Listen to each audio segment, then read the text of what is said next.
Yang pertama pandangan Kiai Haji Idrus Romli dari Nahdlatul Ulama.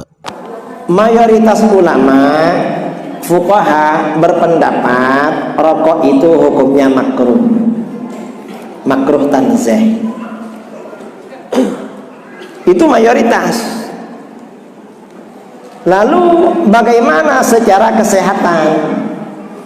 Karena di bungkus rokok itu kan ada tulisan merokok dapat menyebabkan kanker, apalagi diabetes ya, apalagi impoten dan macam-macam.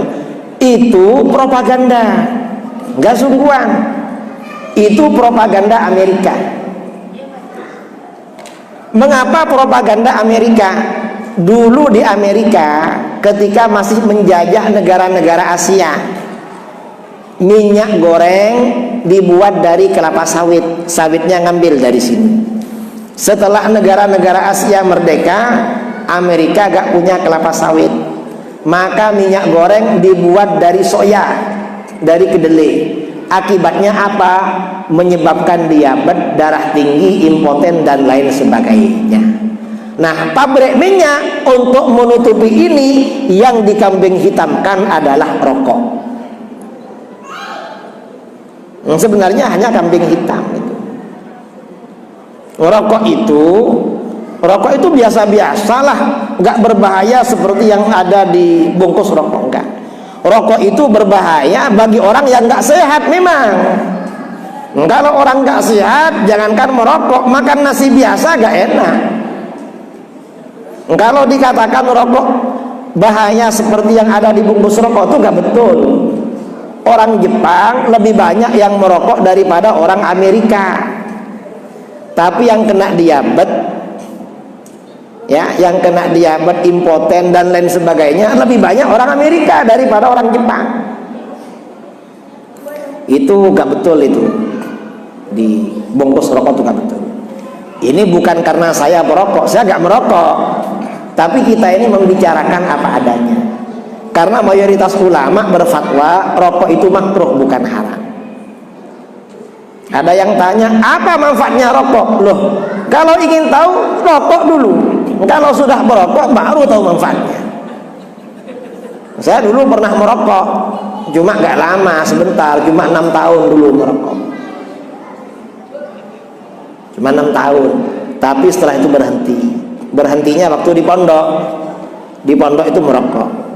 Saya berhenti karena oleh guru saya, oleh kiai dijadikan penasehat yang memberi konseling, memberi ceramah pada murid-murid yang rajin merokok. Padahal saya merokok, saya disuruh ceramah pada yang merokok, akhirnya berhenti merokok itu. Sebenarnya sudah 6 tahun. 1 tahun berhenti merokok. Ada murid saya yang nggak tahu, datang ke kamar saya ngasih rokok 1 bungkus. Loh, dikasih rokok. Karena dikasih rokok, gak ada yang merokok. Habis isya saya beli kopi 1 gelas sambil belajar baca kitab, rokokan. Gak terasa habis 1 bungkus itu. Sekarang sudah enggak lagi. Mengapa? Karena sering ngisi acara di tempat-tempat yang gak bisa merokok. Malah kalau bermalam di hotel, kalau ketemu merokok satu katanya didenda 500.000. Lebih mahal dendanya daripada rokoknya. Akhirnya gak merokok lah. Tapi menurut saya rokok tidak haram, makruh. Karena sebab-sebab keharaman gak ada di rokok itu. Dan manfaatnya ada. Di Universitas Brawijaya Malang sama Rumah Sakit Paru-Paru Jember ada rokok sehat. Ada rokok khusus orang yang kena asma. Itu obatnya rokokan, bisa sembuh itu. Ini dalil untuk perokok ya. Tapi jangan merokok lah kalau nggak merokok, karena rokok itu bau. Kalau nggak percaya tanya sama istrinya bangun tidur kalau orang merokok itu. Ada lagi. Yang kedua dari Ustadz Adi Hidayat. Hukum merokok. Saya pribadi ya, kalau berbeda pendapat, ya saya hargai silakan saja. Tapi saya pribadi mengatakan haram. Haram saya pribadi. Kalau antum percaya dengan saya, ya antum tinggalkan rokok. Tinggalkan. Apa dalil yang menjadikan? Tolong sampaikan pada saya saja bukti, satu saja yang menguatkan pada saya, bahwa rokok itu bisa halal. Halal itu kan artinya nggak ada masalah. Hilal muskilah. Nggak ada masalahnya. Tidak menimbulkan masalah, tidak madarat, tidak melanggar unsur yang bisa menyebabkan jatuh hukum-hukum yang sifatnya kemudian mencegah dari keburukan. Baik, mencegah dari keburukan. Segala yang halal pasti baik. Baik dari segi hukum, baik dari manfaat, baik untuk kesehatan kalau itu makanan, baik untuk fisik kalau itu pakaian, baik untuk kehidupan kalau itu sekitaran dalam kehidupan kita. Sekarang persoalannya, tolong tunjukkan pada saya di mana sisi baik rokok yang dipandang secara objektif itu baik. Mana baiknya? Kalau rokok itu baik, antum boleh nggak anak antum yang 5 tahun dikasih rokok? Katanya baik. Antum sih nggak membolehkan anak antum merokok. Kenapa antum merokok? Bikin? Dan antum sepakat bahwa rokok itu kan ada racunnya. Di dalam rokok itu ada sesuatu yang berbahaya. Antum yang merokok, Masya Allah, menebarkan juga racun untuk orang lain. Dan penghisap itu kan lebih banyak ya negatifnya dibandingkan dengan perokok aktifnya. Perokok pasif itu lebih berbahaya. Dan sudah banyak penelitian di situ. Maka kalau saya pribadi mengatakan rokok haram gitu kan. Jangan membunuh jiwa sendiri dengan keadaan yang demikian. Kalau antum masih mau mengambil yang lainnya, ya itu terserah antum pribadi. Ya, tapi kalau antum bisa merokok misalnya sampai malam ini, saya katakan pada antum, kalau antum mencintai kita semua, berhentilah antum merokok. Simpan. Ya, setiap antum merokok, Masya Allah. Setiap mau merokok, antum bikin kotak aja dulu. Kalau bisa kotak kayak akuarium. Simpan. Ya, terus kebiasaan antum merokok, begitu kemudian ingin beli rokok, antum ganti Bismillah, masukkan ke akuarium itu. Bismillah, masukkan lagi. Bismillah, setiap mau merokok, berlindung kepada Allah. Ya Allah, jauhkan saya Allah. Dari rokok jauhkan saya. Minta, bertekad. Tapi konsisten. Ya, begitu uang siap diberikan, masukkan akuarium. Lihat dalam setahun. Begitu setahun, bisa beli motor antum. Buka akuariumnya. Antum lihat, ternyata kebiasaan merokok itu ketika antum simpan, hasilnya bisa bermanfaat lebih untuk antum. Ya, jadi saya mohon kepada antum semua, kalau merokok lebih baik berhenti saja. Kalau ada pendapat lain, itu pendapat masing-masing. Tidak harus dan saling berselisih di situ. Jelas ya? Ustadz nggak merokok aja, nggak tahu caranya merokok. Ya memang saya nggak merokok, kan? Apa yang mau dipaksakan di situ? Kita beralih pada pandangan Ustadz Abdul Somad. Apa hukum orang merokok?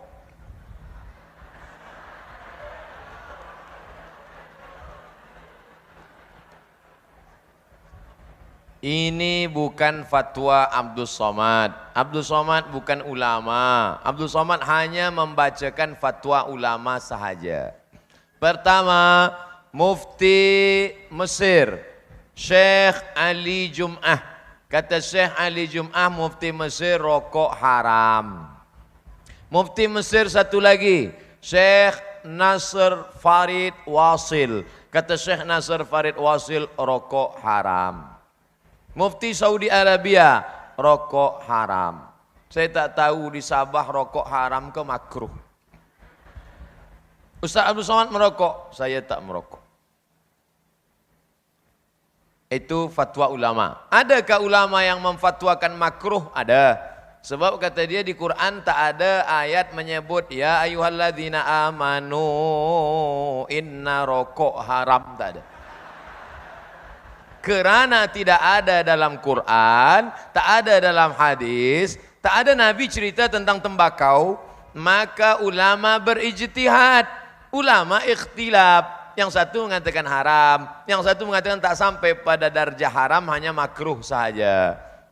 Nah, jadi puan-tuan pilihlah nak haram apa nak makruh. Tapi jangan gara-gara yang saya sampaikan ini ada makruh, yang dah berhenti dia merokok balik. Saya sebenarnya nak berhenti Ustaz, tapi sebab Ustaz kata makruh, saya pilih makruh je lah. Yang dah berhenti elok, sebab dia banyak memudaratkan. Mudaratnya lebih besar daripada manfaatnya. Tapi saya nak cerita sikit. Ada sahabat saya namanya Al-Mukarram Al-Ustadz Luqman Syarif. Dia daripada UIA, IIU, International Islamic University Gombak. Jadi dia bercerita tentang seorang ulama. Di belakang rumah ulama ni ada pokok ubi, ada pokok tebu, ada pokok cabai, ada pokok tembakau. Suatu malam datang, dia duduk kat kampung, maka suatu malam datanglah babi, khinzir, maaf.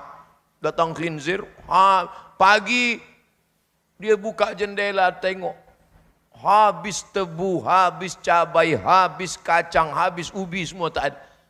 Yang tak dimakan babi khinzir hanya tembakau. Rupanya khinzir pun mengharamkan tembakau.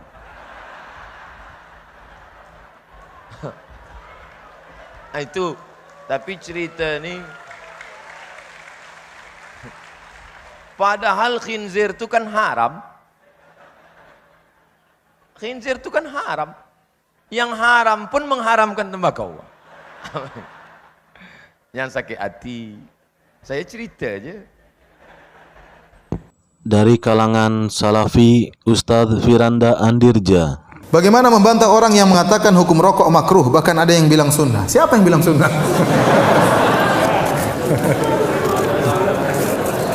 Ada konon, ada yang bilang, ada sebagian ustadz atau sebagian kiai mengajar pengajian, dia bilang rokok ini wajib bagi saya.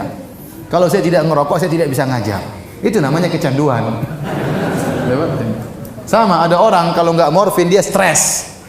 Dia nggak, stresnya bisa hilang kalau dia apa? Pakai morfin. Tapi bilang jadi morfin jadi halal, jadi wajib? Ya, enggak kan? Enggak. Ya, akhir rokok itu haram. Ya, saya termasuk orang yang paling terganggu dengan rokok. Ya, kalau orang tidak biasa merokok itu sangat stres dengan orang yang merokok. Ya, kata Nabi SAW, la darar wa la dirar. Tidak boleh memberi kemudaratan kepada diri sendiri dan tidak boleh juga memberi kemudaratan kepada orang lain. Ad-dararu yuzal. Ya. Dalam kaidah namanya kemudaratan harus dihilangkan. Dan orang yang merokok dia memberi kemudaratan kepada dirinya dan memberi kemudaratan kepada orang lain. Ya. Misalnya di hotel terganggu, ada orang merokok di samping kamar kita, luar biasa, asapnya masuk ke, subhanallah, asap rokok itu bisa masuk ke sela-sela ya. Rokok sebelah masuk ke kamar kita. Ini kemarin saya di Mekah seperti itu. Sampai istri saya, sampai kita apa istri saya setengah mati lagi. Apa ada asap rokok, kurang ajar ya. Sebelah merokok orang Indonesia. Aduh, kita mau tegur, ribut lagi, umroh lagi, macam-macam, enggak enak. Akhirnya ya sudah, mau diapain lagi. Tapi benar-benar mengganggu. Saya kemarin waktu hajian kemarin, ya, ada orang merokok di Muzdalifah. Jarak dia kira-kira mungkin 15 meter. Dia merokok, asapnya sampai ke hidung saya. Saya nggak tahu itu kok asapnya luar biasa. Saya bilang, ya akhi taqillah, ente lagi pakai ihram, berhenti ente. Enggak, akhirnya dia matikannya. Mengganggu. Ya. Belum lagi kalau sholat kemudian mulutnya bau rokok. Waladhdallin, amin, pedenya amin. Setengah meter sebelah kanan, setengah meter sebelah kiri. Ganggu orang ya. Yang paling menderita istrinya, kasihan. Ente kalau merokok yakinlah haram. Jangan ente bilang sunnah. Kalau ente yakin itu haram, suatu saat ente bisa meninggalkan. Berdoa kepada Allah supaya bisa meninggalkan. Tapi kalau itu sunnah. Gimana mau ditinggalkan sunnah? Dapat pahala merokok. Ini ngawur seperti ini. Apalagi wajib, bukan cuma sunnah. Hukumnya apa? Wajib. Saya sering sampaikan, rokok itu hukumnya haram, maka tidak ada orang yang merokok bilang apa? Bismillah. Enggak ada. Dan tidak ada orang setelah merokok bilang alhamdulillah. Enggak ada. Karena hati dia enggak enak sama malaikat. Masa merokok bilang apa? Bismillah. Dari organisasi Muhammadiyah, Ustadz Mujiman. Ini pertanyaan tentang rokok. Zaman Nabi tidak ada rokok. Karena zaman Nabi tidak ada rokok, maka dalilnya adalah dalil umum atau qiyas. Dalam hal ini yang pertama, bahwa Allah berfirman wa yuharrimu alaihimul khubais. Allah mengharamkan yang buruk-buruk. Wa yuhillu lahumut thayyibat, dan menghalalkan yang baik. Kira-kira rokok termasuk baik atau buruk? Kalau bilang baik, anaknya suruh ngerokok enggak? Istrinya suruh ngerokok enggak? Enggak, kenapa? Orang ilok yo, berarti enggak baik. Itu dari sisi dalil umum.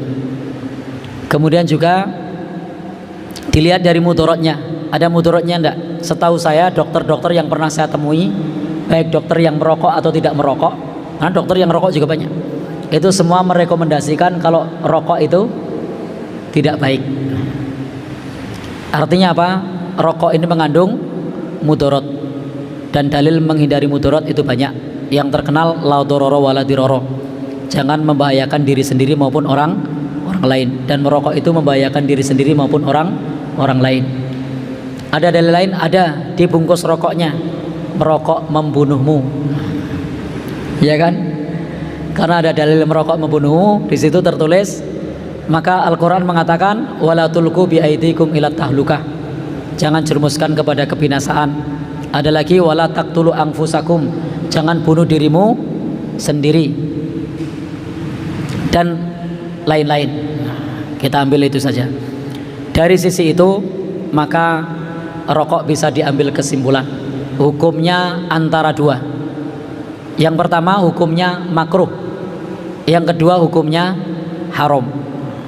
Jadi rokok itu bisa hukum makruh, bisa hukum haram. Nah, kalau saya pribadi memilih pendapat yang hukumnya haram, bukan makruh. Kenapa hukumnya haram? Mengganggu diri sendiri maupun orang lain, dan kandungan racunnya lebih banyak daripada manfaatnya. Dalam Quran ada khomer, itu salah satu ilahnya ismu ma akbaru min naf'ihima, bahayanya lebih besar daripada manfaatnya.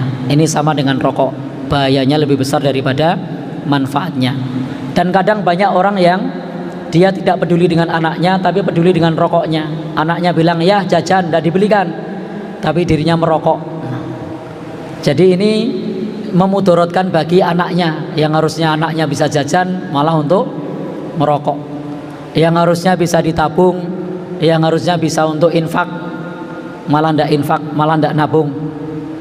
Sehingga kalau saya pribadi lebih kepada pendukung pendapat haram tentang masalah rokok. Karena pendapatnya ini haram, maka kalau diberikan kepada orang lain sama saja tolong menolong dalam dosa dan permusuhan.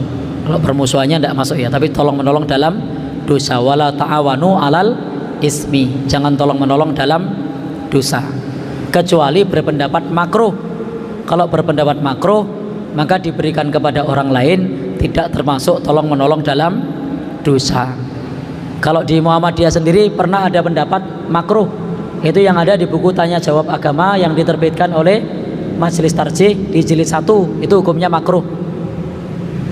Tapi tahun 2007, 2010, 2020 itu ketika ada pertanyaan-pertanyaan yang sama tentang beasiswa pendidikan dari rokok. Pendapatnya apa tentang rokok, apa hukumnya? Di situ menurut Tarjih hukumnya haram. Nah, sehingga memang ada pendapat lama makruh, pendapat baru haram. Nah, sehingga terkait memberikan ke orang lain itu kembali kepada pendapat awal, hukumnya haram atau makruh. Kalau saya pribadi memilih yang haram. Sehingga kalau misalnya ada uang rokok, jaluk mentane wae, Pak. Jadi jaluk mentane wae. Yen ngapunten kula mboten udut, kula nyuwun mentane mawon gitu. Pripun, Pak? Saya punya pendapat awal, punya konsekuensi. Iya, punya konsekuensi, betul. Iya. Dan kita membiarkan orang merokok dengan pendapat haram, dan saya juga membiarkan orang berbuat dosa, dan juga termasuk haram. Iya. Jadi konsekuensi dari itu karena saya nggak berani melarang orang yang lain, tidak berani mengingatkan, gitu. Jadi ya saya berikan dulu. Oh iya. Jadi sah-sah saja dalam istihad di dalam apa hal yang terkait dengan fikih itu, apalagi ini nasnya di zaman Nabi tidak ada. Lalu kemudian muncul perbedaan pendapat, itu satu hal yang normal, satu hal yang normal. Kalau yang namanya amar ma'ruf nahi mungkar itu tidak bisa dilakukan dalam kaidah amar ma'ruf nahi mungkar, itu tidak bisa dilakukan dalam perkara khilafiyah. Karena ini khilafiyah, maka nahi mungkar rokok itu tidak bisa dilakukan. Berbeda dengan perkara yang disepakati, itu bisa dinahi mungkar. Khomer sepakat bisa dinahi mungkar, kalau rokok tidak bisa. Karena rokok ini termasuk perkara yang diperselisihkan. Karena termasuk perkara yang diperselisihkan, maka tidak ada nahi mungkar dalam perkara yang diperselisihkan. Kita baru bisa nahi mungkar dalam perkara yang disepakati. Karena ketika kita melarang orang lain, sementara orang lain tadi berpendapat makruh, maka dalam posisi khilafiyah semacam ini itu nahi mungkar tidak mesti dilakukan karena masuk ranah khilafiyah. Jadi itu diantara kaidah nahi mungkar. Kita tidak bisa nahi mungkar dalam perkara-perkara yang berbeda pendapat. Maka kalau ada orang yang melakukan sesuatu yang itu ranahnya khilafiyah lalu kemudian dicegah, itu tidak bisa dibenarkan. Tetapi sesuatu yang disepakati nahi mungkar itu bisa dijalankan.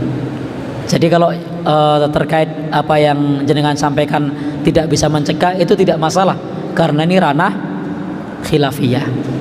Jadi dalam ranah khilafiyah itu konteksnya adalah berlapang dada terhadap perbedaan pendapat. Karena kita punya pandangan haram, orang lain punya pandangan makruh, ya sudah, tidak bisa dihukumi sebagai kemungkaran karena ada beda pendapat. Bisa dipahami ya? Wallahu a'lam bishawab. Dan yang terakhir dari organisasi Majelis Tafsir Al-Quran, Dr. Andes Ahmad Sukina. Ya, akhir-akhir ini saya sangat resah Pak Ustadz karena di bulan April ini di desaku musim tanam tembakau. Berkenaan dengan hal itu, karena saya pernah membaca majalah Durasi yang terbit tahun 2008 tentang fatwa MUI yang mengharamkan rokok. Dan beberapa minggu yang lalu Ustadz juga pernah menerangkan haramnya rokok, sama saja dengan bunuh diri dan itu haram. Setahu saya bahwa bahan utama rokok itu dari tembakau. Yang akan saya tanyakan satu, sebagai petani, kalau saya tanam tembakau apakah berdosa karena termasuk menyediakan bahan untuk rokok yang mana hukumnya haram? Yang kedua, apakah saya harus mengganti tanaman tembakau dengan yang lain padahal musim seperti ini tembakau menjadi tanaman favorit? Terima kasih atas penerangannya Ustadz, karena besok saya akan mulai menanam tembakau, tapi sebelumnya mohon petunjuknya. Ini bagus ini. Jadi tanya sebelum berbuat itu bagus. Jangan sudah berbuat ya baru tanya. Pertama saya luruskan, sampai hari ini saya tidak pernah memfatwakan rokok itu haram. Kalau saudara tadi mengatakan MUI mengharamkan rokok, memang betul. Terus berapa minggu yang lalu Ustadz mengharamkan rokok, tidak, saya tidak mengharamkan itu. Maka kalau dengarkan pengajian yang teliti, ya kan? Rokok dulu itu ditulis di bungkusnya itu menyebabkan kanker, gangguan janin, gangguan jantung dan sebagainya. Nanti kan menyengsarakan diri kan. Sekarang ditulis malah lebih tegas lagi, merokok membunuhmu. Kan gitu tak? Nah, terus saya terangkan, membunuhmu berarti membunuh diri. Orang bunuh diri itu halal apa haram? Haram. Yang saya terangkan orang bunuh diri itu haram. Ya, bukan merokok haram. Orang bunuh diri itu haram. Dengan cara apapun, apa dengan cara rokok, apa dengan minum racun, apa dengan minum apa yang menjadikan bunuh diri itu haram. Dipisahkan itu ya. Jadi yang haram itu bunuh diri. Kalau ternyata rokok itu bunuh diri, berarti bunuh dirinya haram, bukan ngerokoknya. Ya, bunuh dirinya haram. Kalau nanti yang akan bunuh dirinya rokoknya nanti lah berarti bunuh diri dengan yang lain halal.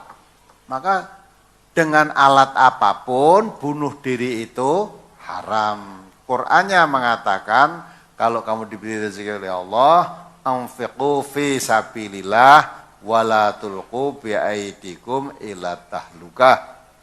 Belanjakan hartamu di jalan Allah. Diberi harta oleh Allah itu diperintah Allah untuk membelanjakan di jalan Allah. Jangan membelanjakan harta yang tujuannya menganiaya dirimu sendiri. Nah kalau kamu beli rokok padahal rokok itu untuk membunuh diri, berarti kamu diberi belanja, diberi harta oleh Allah itu untuk menganiaya dirinya sendiri. Menganiaya dirinya sendiri itu yang haram. Tidak hanya rokok aja, kamu gunakan untuk apa aja kalau tujuannya menganiaya diri, akibatnya pembelanjaan hartamu jatuh pada penganiayaan diri sendiri, itu haram. Nah, sekarang kamu petani tembakau, kemarin warga MTA sudah saya anjurkan, ya, sampai sekarang kan belum saya tegaskan. karena rokok itu sangat membahayakan, maka seluruh warga MTA jangan ngerokok. Yang masih belum bisa meninggalkan rokok, tolong ngajinya berhenti dulu.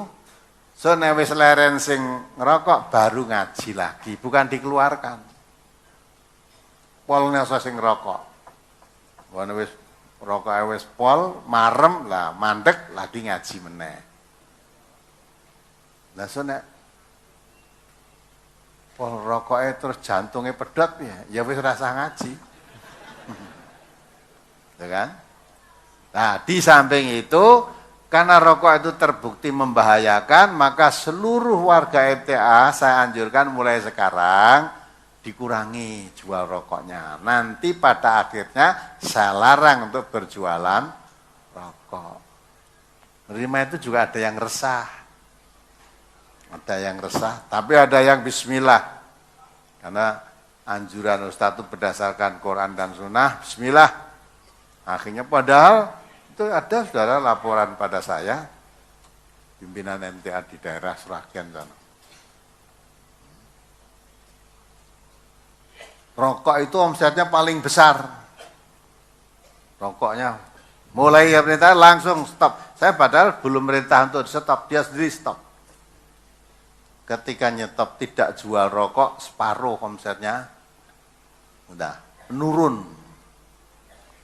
Terus akhirnya dia, kalau saya tidak jual rokok, untuk ganti jual rokok apa? Akhirnya katanya, laporan pada saya, ganti makanan kecil-kecil. Ganti buat makanan kecil. Alhamdulillah, ternyata sekarang hasilnya jual rokok dengan jualan makanan kecil itu lebih besar hasilnya jual makanan kecil tadi. Sehingga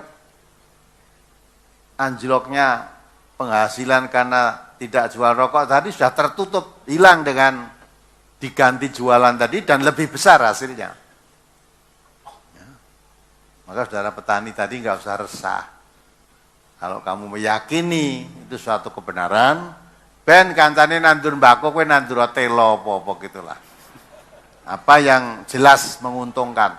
Karena rezeki itu dari Allah. Ya. Yang menanam bako itu petani-petani banyak yang tidak tanam bako ya. Baik itu kok. Ben kono do nandur bako karena saya ya bako itu sangat membahayakan jadi rokok tadi ya sudah saya lebih baik tanam apa aja lah yang bukan bako, tanduri apa ya. Nah, ya, insya Allah nanti yang menumbuhkan itu Allah, menumbuhkan tanaman yang ditanam itu yang menumbuhkan Allah. Ya, hasilnya baik atau tidak Allah juga yang menentukan.